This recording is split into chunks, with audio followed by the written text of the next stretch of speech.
Hello everyone, welcome back. I got in a new scope for Primary Arms.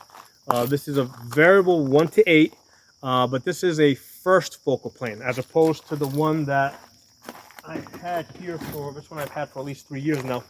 This one is a second focal plane, okay? So I've got a lot of trigger time on this scope over here. This one I've only had for a few days. But I mean, basically I get to shoot every day. I've already done a lot of shooting with this, and also I've got lots of experience that I've already built up on that first scope that I feel like I can give you guys a really good first week impressions. Okay. So here's the thing: when we're talking about variable scopes, right? Specifically low power variable scopes that go from 1 power up to something. You know, what we're really interested in is the 1 power, okay? Because otherwise you could get some other scope that goes, let's say, from a 3 to a 24 that can give you a whole bunch of other stuff and zoom you out even further. But if you're looking for a low power, an lpvo, you're really interested in that 1 power, and you expect that you're going to be doing most of your shooting in that 1 power, okay? Because otherwise, again, there's other options out there. So that's got to be our priority, because we got to know what our priorities are. Priority is that 1 power, and then we see, okay, great, what else do we get in addition to that, okay? So let me show you, first of all, let me show you the reticle. Okay, so this is, again, this is the first focal plane, which is, I think it was $450 compared to $350 of the second focal plane. So I'm going to refer to these as my original one in second focal plane being the cheaper one, okay? And then I'm going to refer to the first focal plane as being the more expensive one, okay? Just so that I have a quick, easy way to refer to these scopes, okay? So this is the more expensive one, the first focal plane, and that's what your reticle looks like. Get you in the zoom there. Okay, so the nice thing about this one is that this has the 5 and 10 mile wind indicators, which was lacking. The 10 mile per hour wind indicators is what was lacking in the cheaper one that I had. Okay, that was the thing that was lacking, that made me say, hey, let me try this other one out. So the cheaper one, okay, and when I say cheaper, it doesn't mean that it's not as good, or it's just cheaper because it just costs less. Okay, so that's what the reticle looks like. Where are you? Get you in focus. Oh yeah, there it is. So as you can see, this actually goes down all the way to 800 yards. Although most of the time you're only going to be, with 5.56, you're only going to really be going out to 600 yards, because the bullets really get wonky after 600 yards. But the wind indicators here those are only 5 mile per hour wind indicators. So this was my main issue with this scope. Okay, so now, again, most of the time we're going to be living in that 1 power. So in 1 power, let me show you what this scope looks like. Now, it is sun's starting to go down. It is starting to become night here, and here's the thing: we're going to start off looking at these etched reticles without the illumination on. Okay, and the reason why that's really important is these scopes, neither of these scopes have like a auto shut off, shake awake. So there's a good chance that you're going to run out your battery and you're going to be working with just the etched reticle. Okay, so even though it does illuminate and it's a lot easier to see when it's getting darker like this, we're gonna first look at it with just the etched reticle. Okay, so right now we're in 1 power. Get you guys in position. Okay, so there you go. Try to get a focus. All right, so there's my horseshoe. All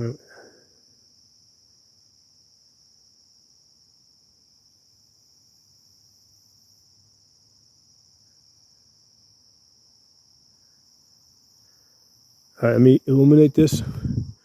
So now this thing is like going to be bright. I have it at the highest brightness setting,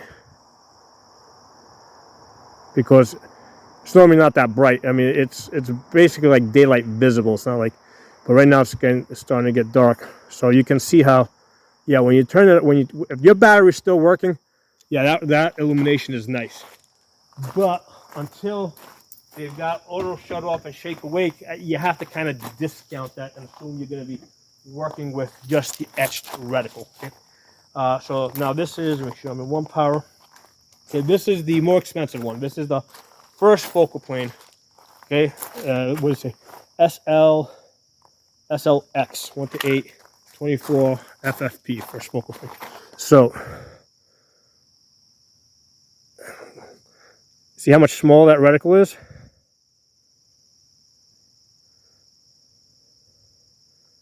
So what this is missing is those German posts, like dark lines that come in from the sides to tell you where the center is. That's what this is missing. This would have been really good if it had that. Let me turn on the illumination.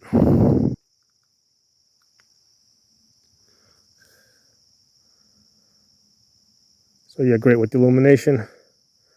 Way easier to see. This looks like a red dot.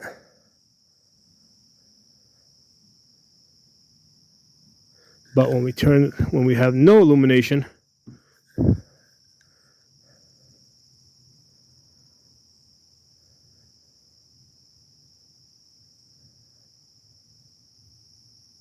that can be really hard to see. You can see how thin and small it is. Let's go quickly back to the cheaper one. Again, this is second focal plane. You can see how much easier that is. Much thicker horseshoe, bigger horseshoe in the 1 power.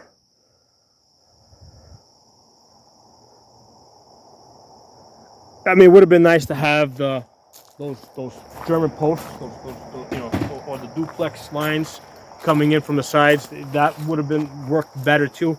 But given that neither one of these scopes have it, clearly the cheaper one is easier to see in 1 power. Okay, and again, it's all about priorities. The priority, I think, with an lpvo is that 1 power. Most of the time, you're going to be working in that 1 power.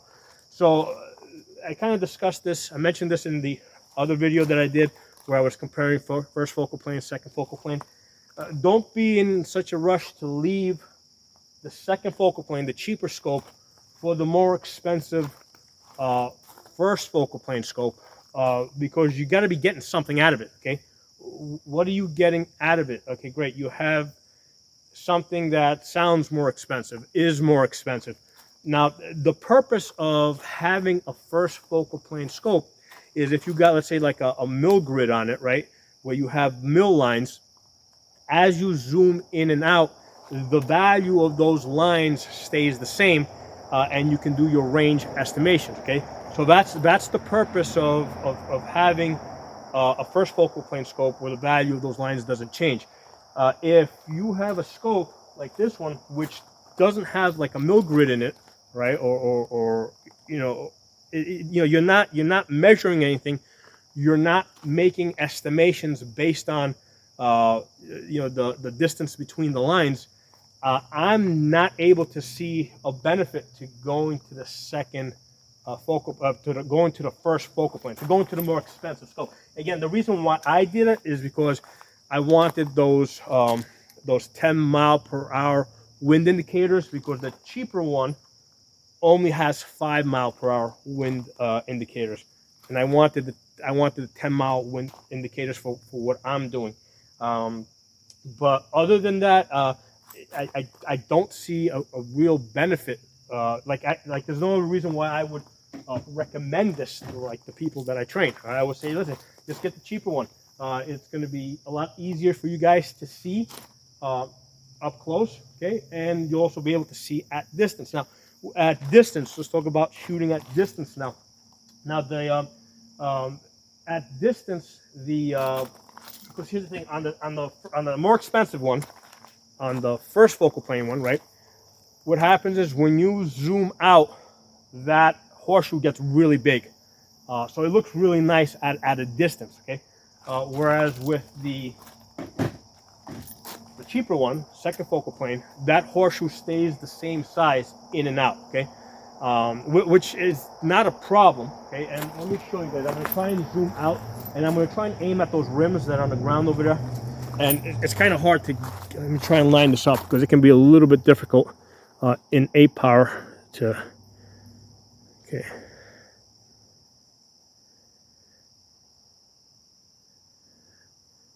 All right, there's, here you go. I found the stop sign. So that right there is an 8 power.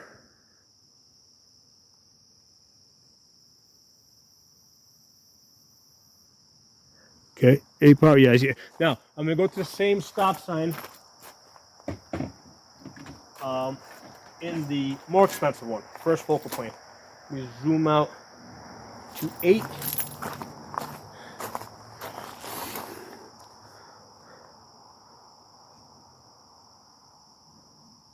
if I can get it lined up.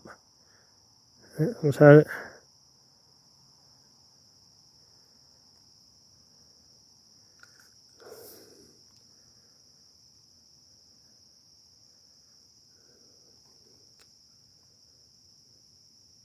Almost.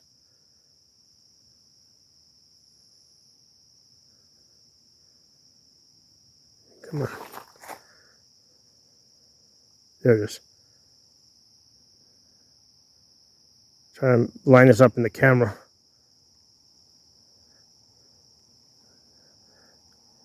Come on, man, get over there.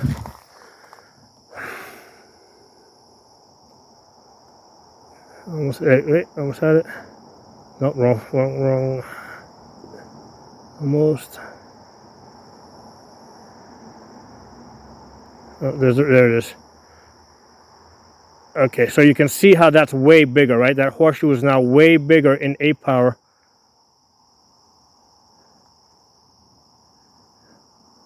There it is. So that horseshoe is way bigger in 8 power. And they did this on purpose because here's the thing: if they started off with, they started off with the horseshoe right in 1 power, it had to be big enough so that you could actually see it, right? So go back to 1 power. So they had to make this big enough so that you could actually see it, kind of see it, right? So when you zoom up to 8 power, that gets bigger. Okay, the horseshoe gets bigger relative to the target. Whereas with the second focal plane, it doesn't get bigger. It stays the same size. Only the size of the target changes. Okay. So again, my initial impressions. Okay, having been working with this for a couple of days now, there's no reason to go from a second focal plane scope, a cheaper one, to a first focal plane scope. Okay, unless you're going to be using a mill grid, right, and doing range estimation and doing other calculations. Okay, that's the only reason that I can think of. If you guys can think of some other reason, let me know.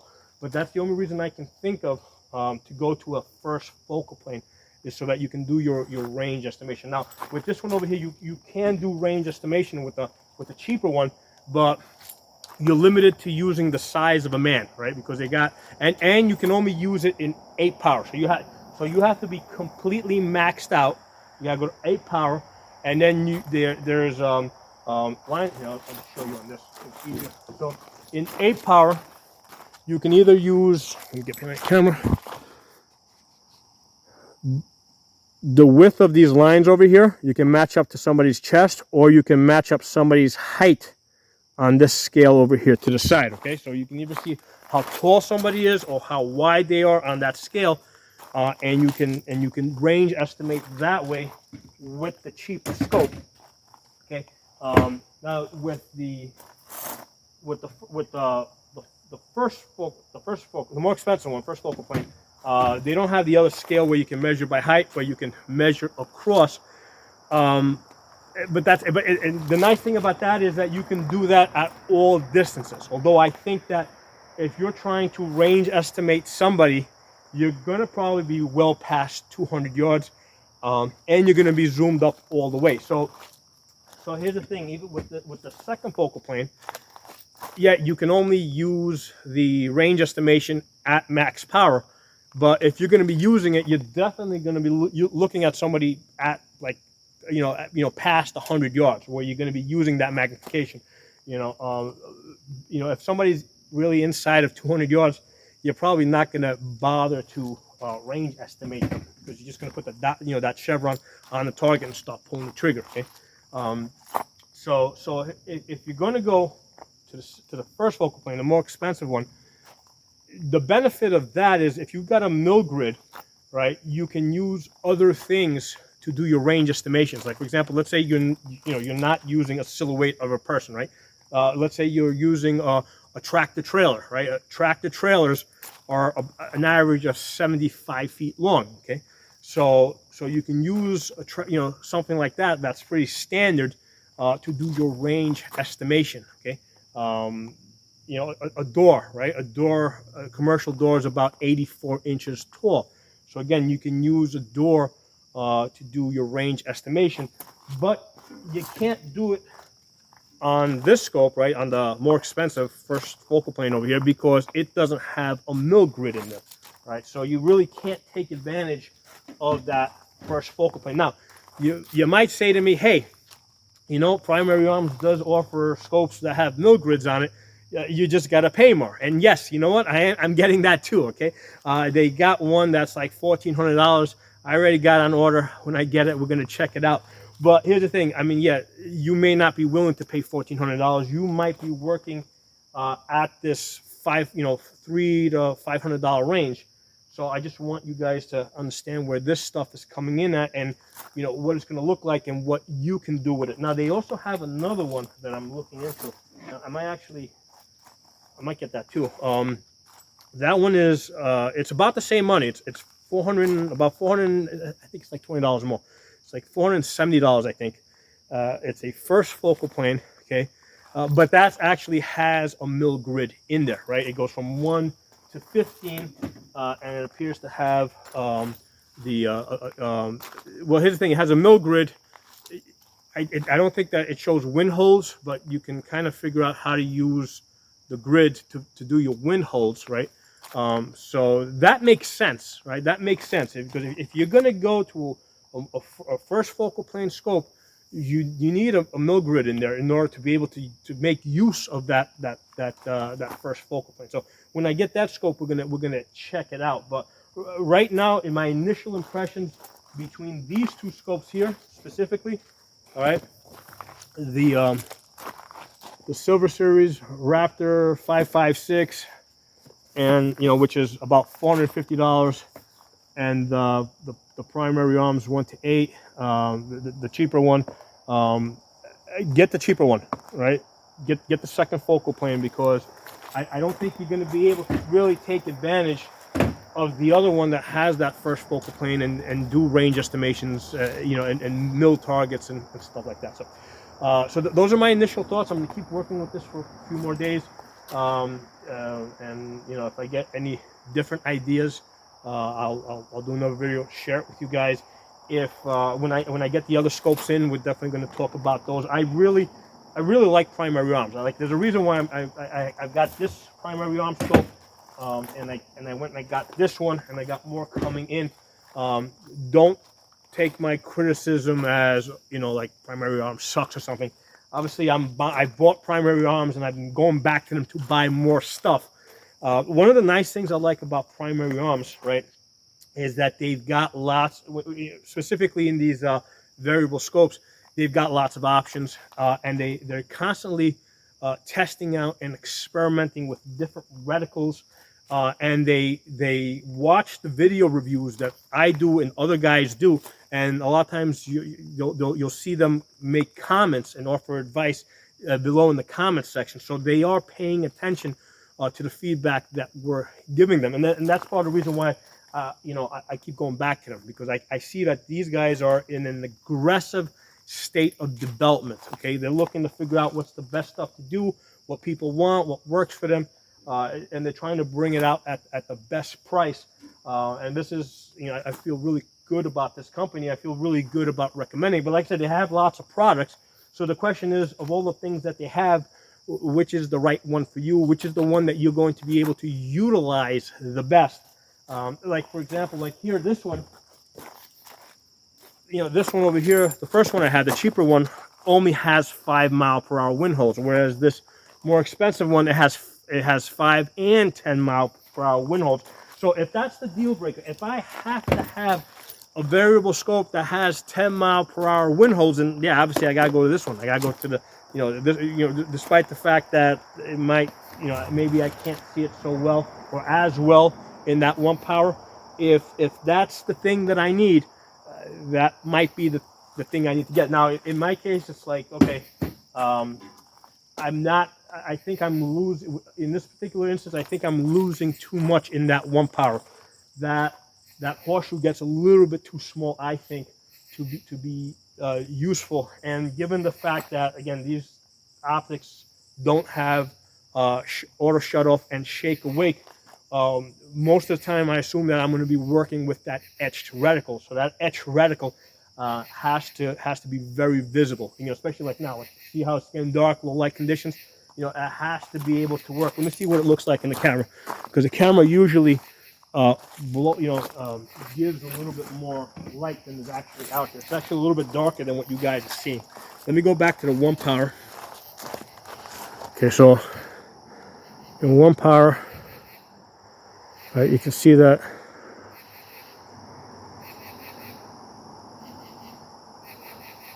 so I'm going into the trees there, into the shadows.